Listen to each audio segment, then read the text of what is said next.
Hello friends, welcome back to your study with smart brain. Friends, आज की इस video में मैं लेके आई हूँ जो हम लोग एंसेंट हिस्ट्री पढ़ रहे थे, तो आज हम लोग पढ़ने वाले हैं मौर्य वंश प्राचीन हिस्ट्री में। तो चलिए देखते हैं।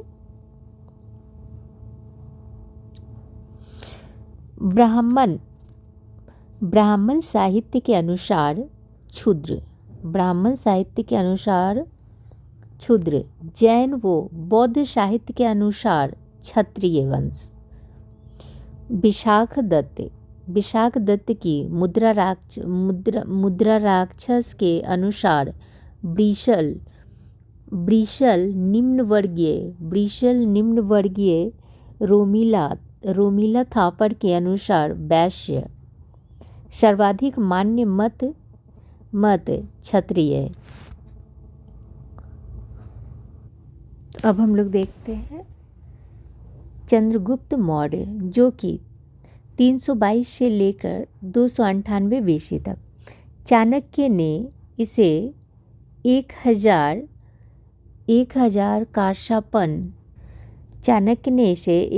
कारशापन में खरीदा। किसको? चंद्रगुप्त मौर्य को चाणक्य ने 1000 रुपया दे के उसको खरीदा।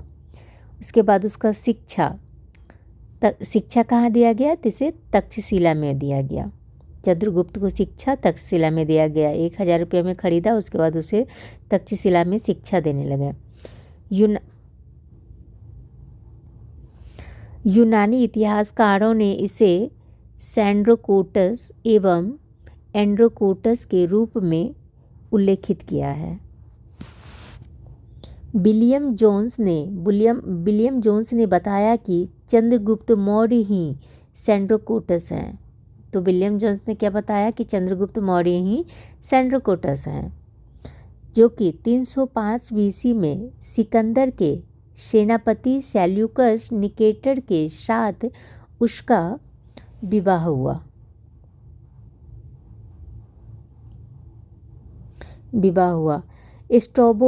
स्ट्रैबो एवं एपियान्स विवाद एवं संधि की जानकारी देते हैं। निकेटर ने एरिया आराकोशिया, जेडोशिया, पेरोपनेसडाई के क्षेत्र चंद्रगुप्त को सौंप दिया। निकेटर ने अपनी बेटी हेलन का विवाह चंद्रगुप्त से करवाया। अपना दूत मेगास्थनीज चंद्रगुप्त मौर्य के दरबार में भेजा। पुस्तक था इसका, मेगास्थनीज का पुस्तक क्या था? तो ये हो गया इंडिका। एरियन की पुस्तक इंडिका।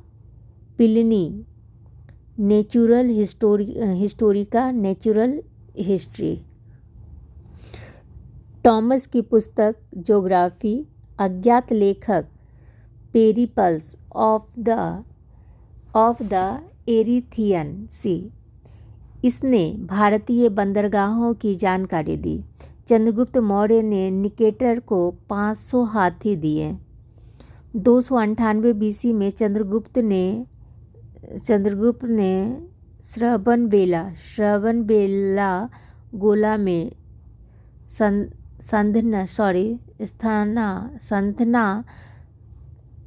संलेखना द्वारा अपने प्राण को त्याग दिए। बिंदुसार, ये काफ़ी शॉर्ट नोट से बनाया हुआ है, आप लोग देख ही सक रहे हैं। बिंदुसार, जो कि 298 से लेकर 213 BC तक हो गया। यूनानी इतिहासकार ने इसे अमित्रोचेडस या अमित्रघात कहा है। तिब्बत के इतिहासकार तारानाथ इसको महान शासक बताते हैं। तारानाथ के अनुसार इसने दक्षिण भारत पर अभियान किया था। यह आजीवक संप्रदाय का अनुयायी था। यूनानी यूनानी इतिहासकार इथेनियस के अनुसार इसने यूनान के शासक से मीठी शराब, अंजीर, सूखे मेवे, दार्शनिक मंगवाए थे। सूखे मेवे, अंजीर, सूखे में मीठा शराब, अंजीर, सूखे मेवे मंगवाए थे। यूनानी शासक ने मीठी शराब एवं सूखे मेवे भेज दिए एवं दार्शनिक नहीं भेजा। क्यों नहीं भेजा? क्योंकि इसके पास नहीं था, शायद, पता नहीं। अशोक 273 से लेकर 232 बीसी तक हो गया। अशोक का राज्याभिषेक कब हुआ था? तो 269 बीसी में हुआ था। अशोक का अपने भाइयों के साथ 4 वर्ष तक उत्तराधिकार संघर्ष चला। तो अशोक का 4 साल तक जो है ना, 4 वर्षों तक उत्तराधिकार संघर्ष चलता रहा। इनकी अशोक की माता भीमा या सुभद्रांगनी पत्नी थी। कौन थी? तो पत्नी देवी। पुत्र हो गया महेंद्र, पुत्री हो गई संघमित्रा। इन्होंने श्रीलंका में बौद्ध धर्म को फैलाने के लिए भेजा गया था। मतलब पुत्र और पुत्री को संघमित्रा और महेंद्र को भेजे थे।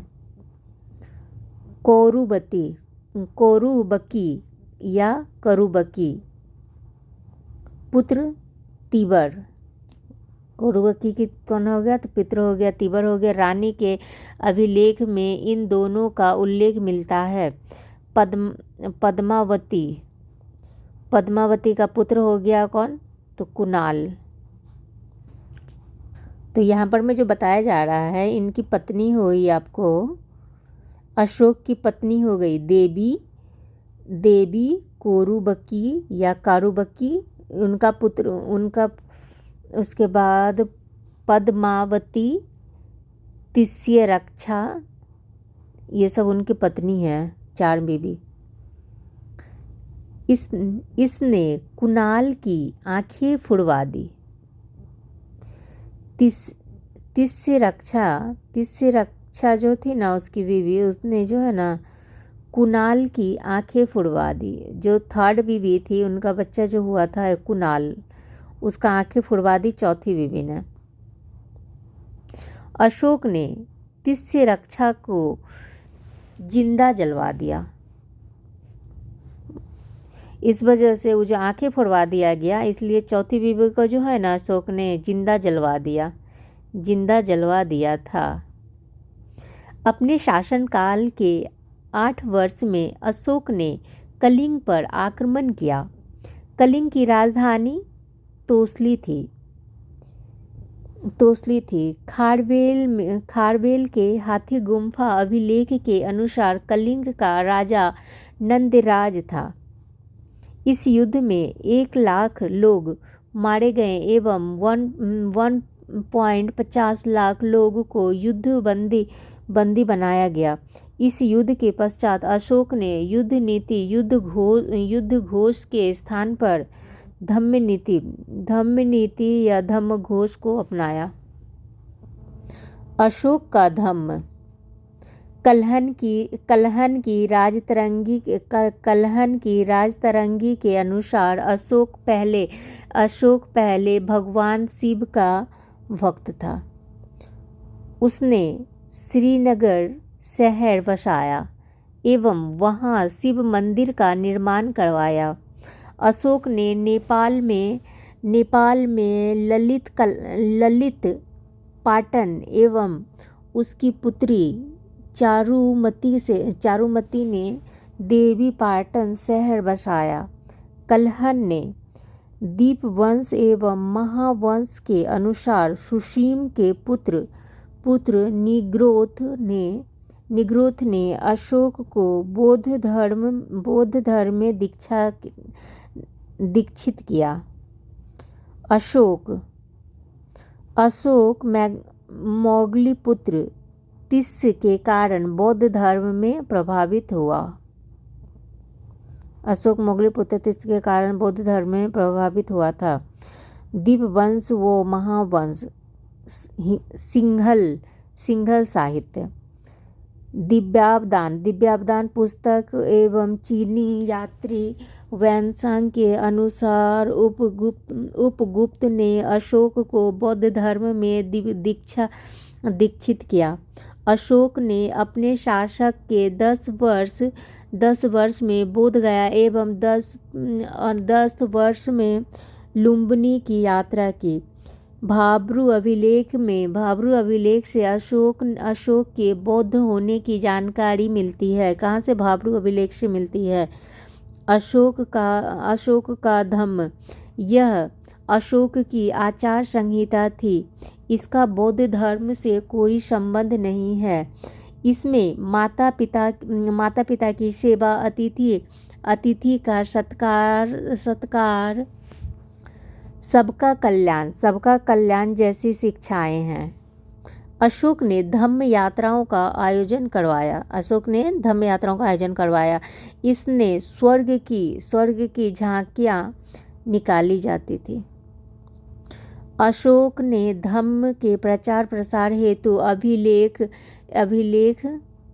किसके लिए? धम्म के प्रचार प्रसार के लिए अभिलेख लिखवाए एवं धम्म महामात्य की नियुक्ति किए। अशोक के लेख क्या क्या हैं? लेख हो गया उसके शिलालेख, 1 मिनट चेंज कर देती हूँ। शिलालेख, स्तंभ लेख, गुहा लेख। शिलालेख का भी है, मतलब 2 पार्ट में। शिलालेख को हो गया बृहत और लघु। स्तंभ लेख को भी बृहत लघु में बांटा गया। बृहद शिलालेख। अब बृहद शिलालेख क्या है? इसकी अभिलेखों संख्या 14 है एवं 8 स्थानों से प्राप्त होती हैं। शाहबाजगरी,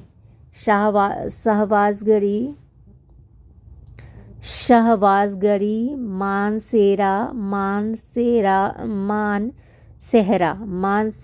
मतलब दोनों ये मिला के हो गया पेशावर।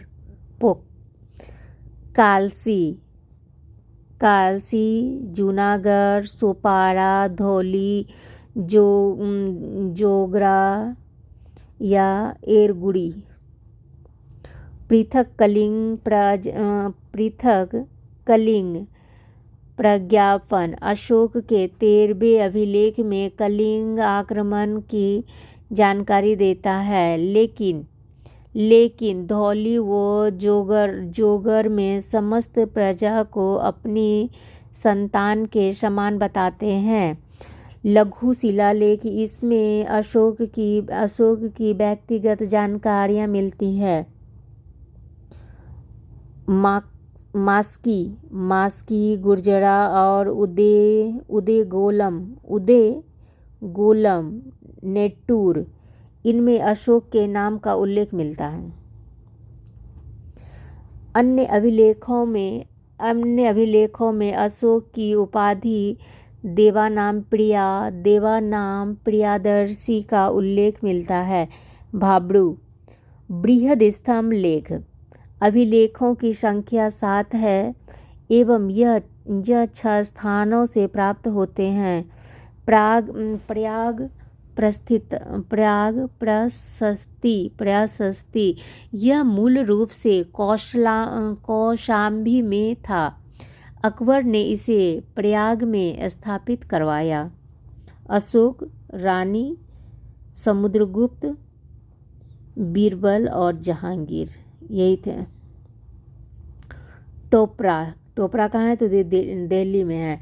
यह टोपरा में स्थित है। फिरोज तुगलक ने इसे दिल्ली में स्थापित करवाया।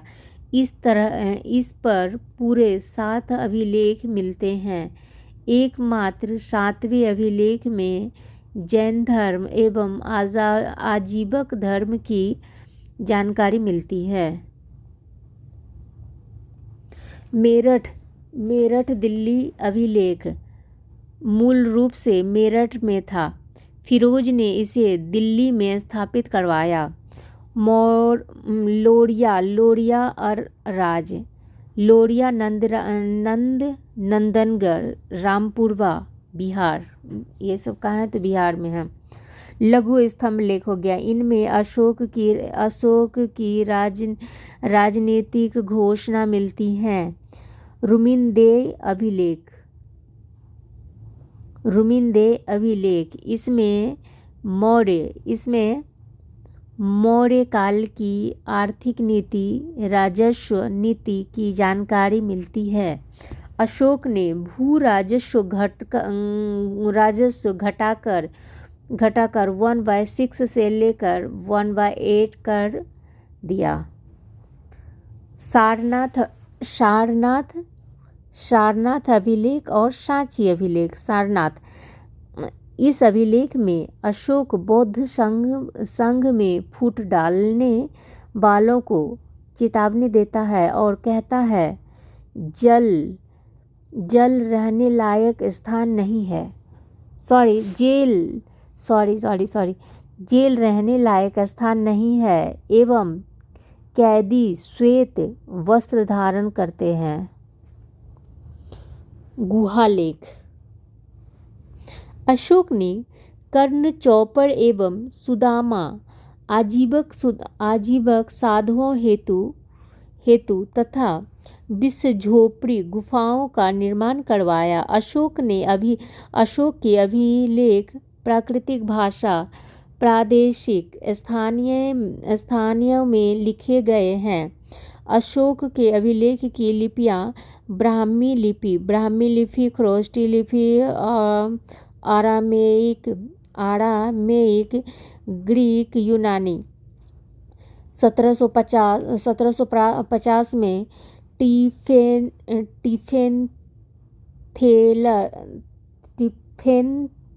टिफेनथेलर ने अशोक के अभिलेख की खोज की। 1837 में जेम्स प्रिंसेप ने अशोक के अभिलेख को पढ़ा। सरकुन्ना कंधार के लेखक। सर ए कुन्ना, यह अशोक का द्विभाषीय अभिलेख है। ग्रीक वो आरामेइक 2 लिपि में। डॉक्टर भंडारकर ने अशोक के अभिलेख के आधार पर अशोक का इतिहास लिखा है। मौर्यकालीन कला, ये काफ़ी इम्पोर्टेंट है। राजकीय कला, लोक कला। अब राजकीय कला को 4 भागों में, महत्व, स्तूप, स्तंभ और गुफा। महत्व और भवन क्या है देखते हैं। बुलंदी बाग से लकड़ी के महलों के साक्ष्य मिले हैं। क्या चीज़ का मिला है तो ये लकड़ी के महलों का साक्ष्य मिला है बुलंदी बाग से। कुम्हरार से राज प्रसाद, कुम्हरार पटना के में जो है ना कुम्हरार पार्क, वहाँ से कुम्हरार से राज प्रसाद के साक्ष्य मिले हैं। मैगस्थनीज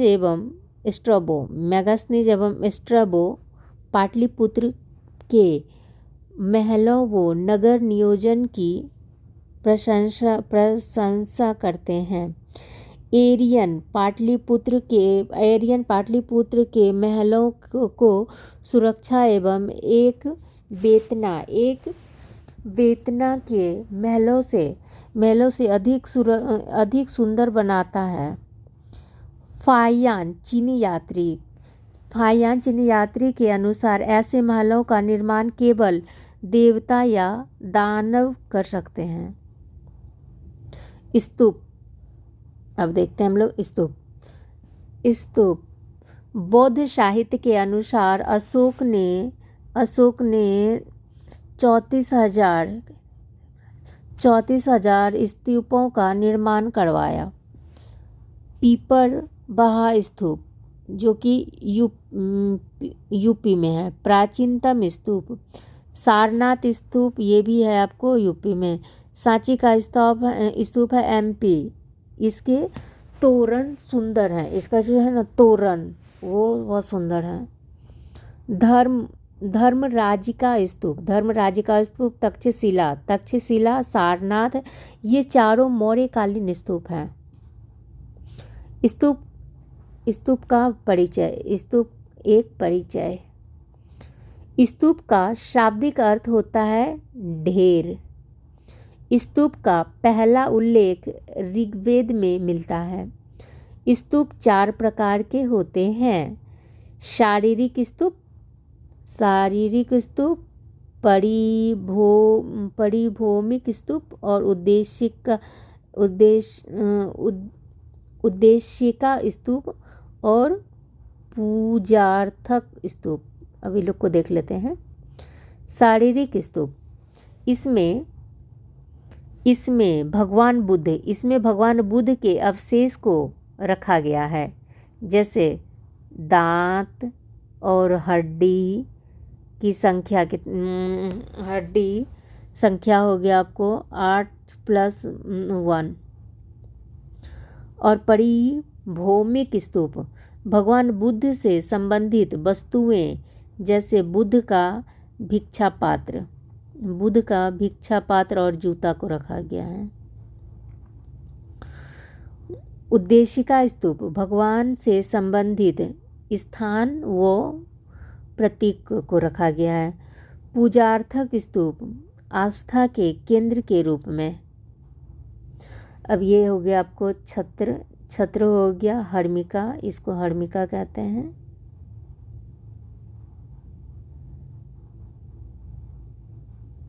हर्मिका, यष्टि, सोपान, अंड, मेधी, वेदिका और तोरण। अमरावती स्तूप, यह सफ़ेद अमरावती स्तूप जो है ना, यह सफ़ेद संगमरमर से निर्मित है। इसका निर्माण व्यापार संघ श्रेणियों के प्रमुखों ने करवाया था। यह 3री शताब्दी ईसा पूर्व का है। यह कब का है? तो ये 3री शताब्दी ईसा पूर्व का है। धम्मेक स्तूप, यह गुप्तकालीन है। यह क्या है? तो ये हो गया आपको गुप्तकालीन स्तूप है। स्थिति कहाँ है? ये सारनाथ यूपी में है। यह साधारण एवं ईंटों से निर्मित है। भरहूत स्तूप स्थित है कहाँ पे? तो ये एमपी में है। अब देखते हैं स्तंभ। सारनाथ स्तंभ 4 शेर मिलते हैं। यह भारत का राष्ट्रीय प्रतीक है। इसके फलक पर भगवान बुद्ध के प्रतीक मिलते हैं। हाथी, सांड, घोड़ा, शेर। इस पर 32 तिथियों वाला अशोक चक्र मिलते हैं।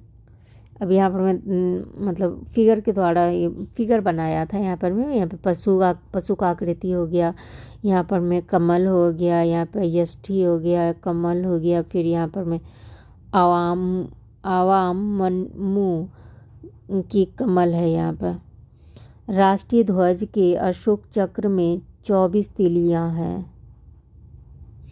अशोक स्तंभ सारनाथ संग्रहालय में है। तब सांची का स्तंभ 4 शेर, रुमिंदे में घोड़ा, रामपुरवा बैल और शेर। वैशाली 1 शेर, वैशाली में क्या है? 1 शेर। संकीसा में हाथी। अब गुफा के बारे में देखते हैं। गुफा, अशोक ने कर्ण चौपर, सुदामा और विश्व झोपड़ी का निर्माण करवाया। दशरथ ने पोता गोपिका गुफा का निर्माण करवाया। कुछ इतिहासकार अशोक के स्तंभों को डेरियस के स्तंभ की नकल मानते हैं। अशोक ने स्तंभ डेरियस के स्तंभों की नकल नहीं है, क्योंकि अशोक और डेरियस के बारे में देखते हैं। मानक ये ऐसा, और ये पशु ऊपर में बनाया था। हाँ,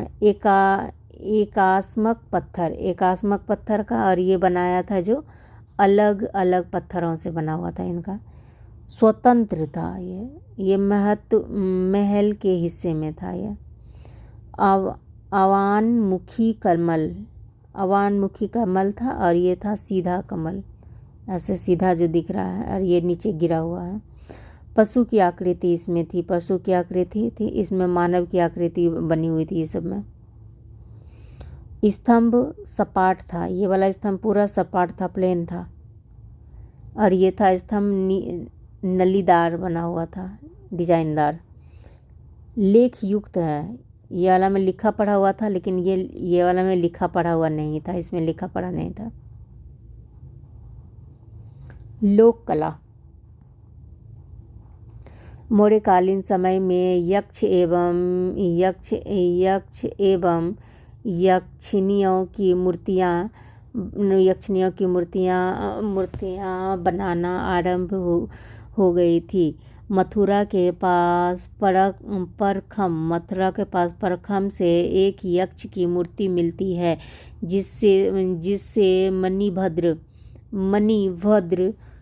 मणिभद्र कहा जाता है। पटना के पास दीदारगंज से एक यक्षिनी की मूर्ति मिली है, जिसे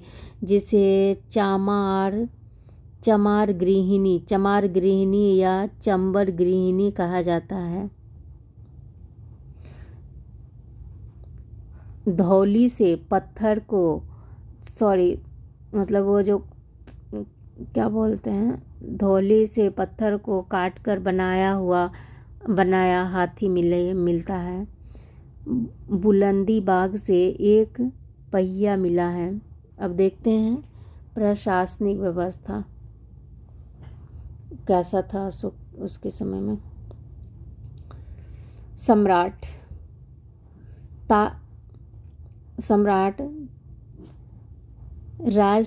राजतंत्रात्मक वंशानुगत शासन व्यवस्था थी। चाणक्य का सप्तांग सिद्धांत प्रसिद्ध था। चाणक्य का अर्थशास्त्र राजनीति विज्ञान की प्राचीनतम पुस्तक है। राजा की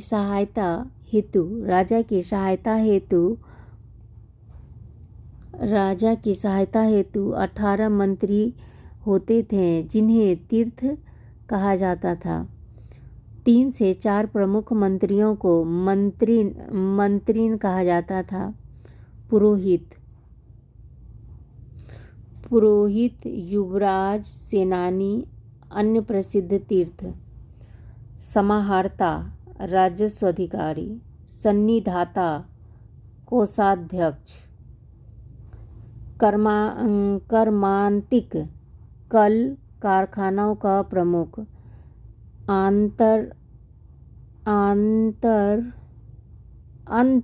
अंतर्वर्षित, अंगरक्षक सेना का प्रमुख। आंटविक, वन विभाग का प्रमुख हो गया। दौबारिक हो गया, राजमहल की आवश्यकता की पूर्ति करने वाला। प्रशास्ता पत्राचार विभाग का प्रमुख था। इन तीर्थियों के नियंत्रण में 26 विभाग होते थे, जिसके प्रमुख को अध्यक्ष कहा जाता था।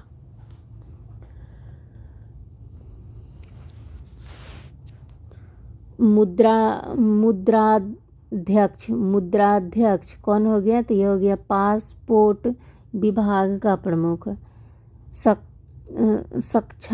सक्षनाध्यक्ष, मुद्रा विभाग का प्रमुख। सुधारक्ष, आबकारी विभाग का प्रमुख।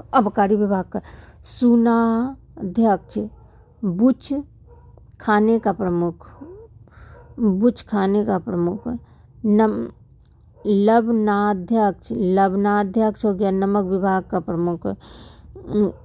प्रमुख। गणिकाध्यक्ष हो गया वेश्यावृत्ति विभाग का प्रमुख, गणिकाध्यक्ष।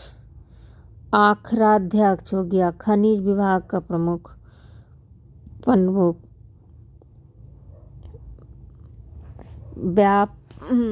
व्यापाध्यक्ष हो गया व्यापार वाणिज्य का प्रमुख। प्रोत्वाध्यक्ष नाप तौल विभाग का प्रमुख। कृपयाध्यक्ष वन निरीक्षकों का प्रमुख। प्रांतीय प्रशासन, मौर्य साम्राज्य 5 प्रांतों में विभाजित था। प्रांतों को चक्र कहा जाता था।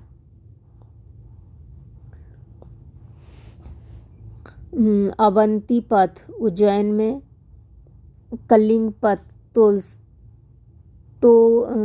तोसली में, उत्तरा पथ तक्षशिला, दक्षिणा पथ हो गया सुवर्णगिरी। सैन्य प्रशासन कैसे थे उस समय का? मौर्य सेनाओं को 6 भागों में विभाजित किया गया है, जिसके नियंत्रण हेतु 6 समितियां थी। प्रत्येक समितियां में 5 सदस्य होते थे। जल, घुड़सवारी, पैदल, रथ, हाथी, रसद आपूर्ति। गुप्तचर व्यवस्था कैसी थी? गुप्तचर विभाग के प्रमुख महामात्य सर्प कहा जाता था। गुप्तचर को गूढ़ पुरुष कहा जाता था। क्या कहा जाता था? तो गूढ़ पुरुष कहा जाता था गुप्तचर को। इसको 2 भागों में बांटा गया, संस्था और संचार। एक ही जगह रहकर गुप्तचरी करने वाले, और ये जो है ना घूम कर जासूसी करते थे। न्यायिक प्रशासन कैसा था? न्यायिक प्रशासन, न्यायालय, दीवानी हो गया, फौजदारी, धर्मस्थलीय न्यायालय और कंटक शोधक न्यायालय। न्यायाधीश व्यापारिक और प्रदेष्टा। राजुक क्षेत्रीय न्यायाधीश, गणराज्य न्यायाधीश। सामाजिक स्थिति कैसी थी? तो पितृसत्तात्मक सामाजिक स्थिति कैसी थी? तो ये उस समय जो है ना पितृसत्तात्मक संयुक्त परिवार थे। समाज 4 भागों में विभाजित था, ब्राह्मण, क्षत्रिय, वैश्य, शूद्र। जाति व्यवस्था आरंभ हो चुकी थी उस समय, जो है ना जाति व्यवस्था आरंभ हो चुकी थी। वर्ण व्यवस्था, जाति नगर से बाहर रहती थी। वर्ण संकर जातियां जो है ना नगर से बाहर रहते थे, मतलब निचली जाति। निषाद, स्वपाक, उग्र, अम्लस्ट etc। चाणक्य के अर्थशास्त्र में कुलीन महिलाओं को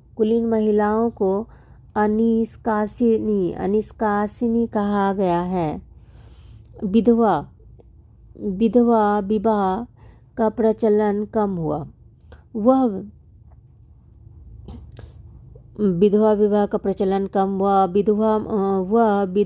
विधवा महिला जो पुनः विवाह नहीं करती थी, उन्हें छंदवासिनी कहा जाता था। वेश्यावृत्ति राज्य के नियंत्रण में होती थी। वेश्याओं को गणिका कहा जाता था। स्वतंत्र वेश्यावृत्ति करने वाली महिलाओं को रूपाजीबा कहा जाता था। पुरुष कलाकारों को रंगोपजीवी कहा जाता था एवं महिला कलाकारों को रंगोपजीविनी कहा जाता था। मेगास्थनीज के अनुसार भारत में दास प्रथा का प्रचलन नहीं था। अर्थशास्त्र में 9 प्रकार के दासों का उल्लेख मिलता है। अशोक ने युद्ध बंदियों को उत्पादन कार्यों में लगाया था। मेगास्थनीज के अनुसार भारत में अकाल नहीं पड़ते।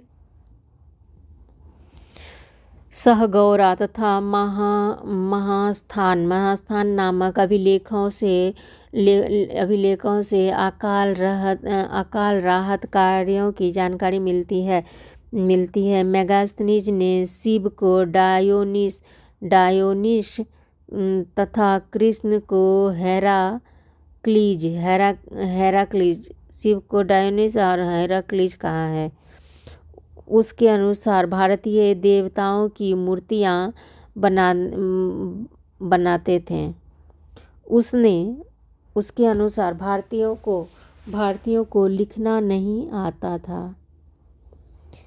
तलाक को मोक्ष कहते थे। आर्थिक स्थिति कैसी थी? आर्थिक स्थिति कृषि आधारित अर्थव्यवस्था थी। देवमातृक बिना सिंचाई के साधनों के अच्छी फसल पैदा करने वाली भूमि। सीता कौन थी? होगी राजकीय भूमि। इस भूमि में 1/2 कर वसूला जाता था। भाग भू राजस्व कर जो 1/6 था। यूनानी इतिहासकारों के अनुसार 1/4 था। सेतुबंद यूनानी इतिहासकारों के अनुसार सिंचाई कर को 1/5 से लेकर 1/3 था। बिगाड़ प्रथा को विष्टि कहा जाता था। उद्योग धंधों या विकसित अवस्था में से एक राज्य के नियंत्रण में थे।